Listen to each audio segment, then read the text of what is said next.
When I was young, my family lived overseas. I lived in Indonesia for a few years.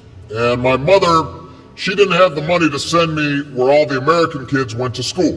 But she thought it was important for me to keep up with an American education. So she decided to teach me extra lessons herself, Monday through Friday. But because she had to go to work, the only time she could do it was at 4:30 in the morning. But whenever I'd complain, my mother would just give me one of those looks and she'd say, "This is no picnic for me either, Buster." So I know that some of you are still adjusting to being back at school, but I'm here today because I have something important to discuss with you. My father left my family when I was 2 years old, and I was raised by a single mom who had to work and who struggled at times to pay the bills and wasn't always able to give us the things that other kids had. There were times when I missed having a father in my life.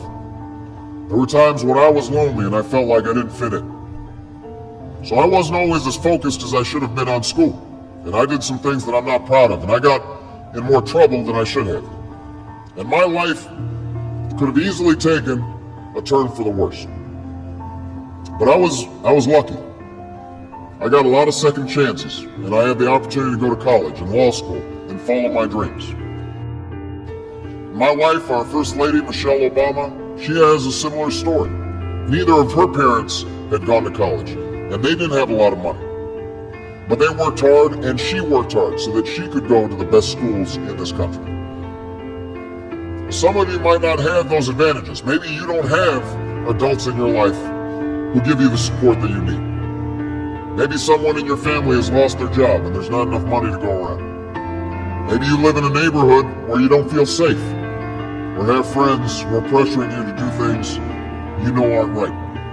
Maybe you could be a great writer, maybe even good enough to write a book or articles in a newspaper, but you might not know it until you write that English class paper that's assigned to you. Maybe you could be an innovator or an inventor, maybe even good enough to come up with the next iPhone or the new medicine or vaccine, but you might not know it until you do your project for your science class. Maybe you could be a mayor or a senator or a Supreme Court justice, but you might not know that until you join student government or the debate team. And no matter what you want to do with your life, I guarantee that you'll need an education to do it. You want to be a doctor or a teacher or a police officer? You want to be a nurse or an architect, a lawyer or a member of our military? You're going to need a good education for every single one of those careers. You cannot drop out of school and just drop into a good job. You've got to train for it and work for it and learn for it. And this isn't just important for your own life and your own future. What you make of your education will decide nothing less than the future of this country. The future of America depends on you. What you're learning in school today will determine whether we as a nation can meet our greatest challenges in the future.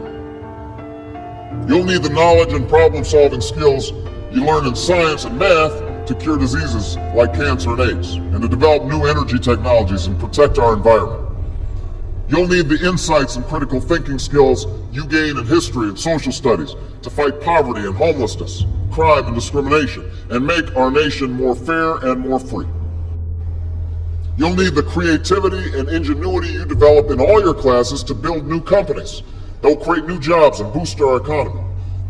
We need every single one of you to develop your talents and your skills and your intellect so you can help us old folks solve our most difficult problems.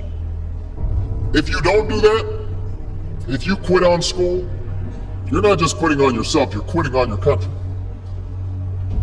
I know it's not always easy to do well in school. I know a lot of you have challenges in your lives right now that can make it hard to focus on your schoolwork. I get it, I know what it's like. But at the end of the day, the circumstances of your life, what you look like, where you come from, how much money you have, what you've got going on at home, none of that is an excuse for neglecting your homework or having a bad attitude in school. That's no excuse for talking back to your teacher or cutting class or dropping out of school. There is no excuse for not trying. Where you are right now doesn't have to determine where you'll end up. No one's written your destiny for you. Because here in America, you write your own destiny. You make your own future. That's what young people like you are doing every day all across America. That's why today I'm calling on each of you to set your own goals for your education and do everything you can to meet them. Your goal can be something as simple as doing all your homework, paying attention in class, or spending some time each day reading a book. Maybe you'll decide to get involved in an extracurricular activity or volunteer in your community. Maybe you'll decide to stand up for kids who are being teased or bullied because of who they are or how they look. Because you believe, like I do, that all young people deserve a safe environment to study and learn. Maybe you'll decide to take better care of yourself so you can be more ready to learn. But whatever you resolve to do, I want you to commit to it. I want you to really work at it. I know that sometimes you get that sense from TV that you can be rich and successful without any hard work. That your ticket to success is through rapping or basketball or being a reality TV star. Chances are you're not going to be any of those things. The truth is, being successful is hard. You won't love every subject that you study. You won't click with every teacher that you have. Not every homework assignment will seem completely relevant to your life right at this minute. And you won't necessarily succeed at everything the first time you try. That's okay. Some of the most successful people in the world are the ones who've had the most failures. J.K. Rowling, who wrote Harry Potter. Her first Harry Potter book was rejected 12 times before it was finally published. Michael Jordan was cut from his high school basketball team. He lost hundreds of games and missed thousands of shots during his career, but he once said, "I have failed over and over and over again in my life, and that's why I succeed." These people succeeded because they understood that you can't let your failures define you. You have to let your failures teach you. You have to let them show you what to do differently the next time. So if you get into trouble, that doesn't mean you're a troublemaker. It means you need to try harder to act right. If you get a bad grade, that doesn't mean you're stupid. It just means you need to spend more time studying. No one's born being good at all things. You become good at things through hard work.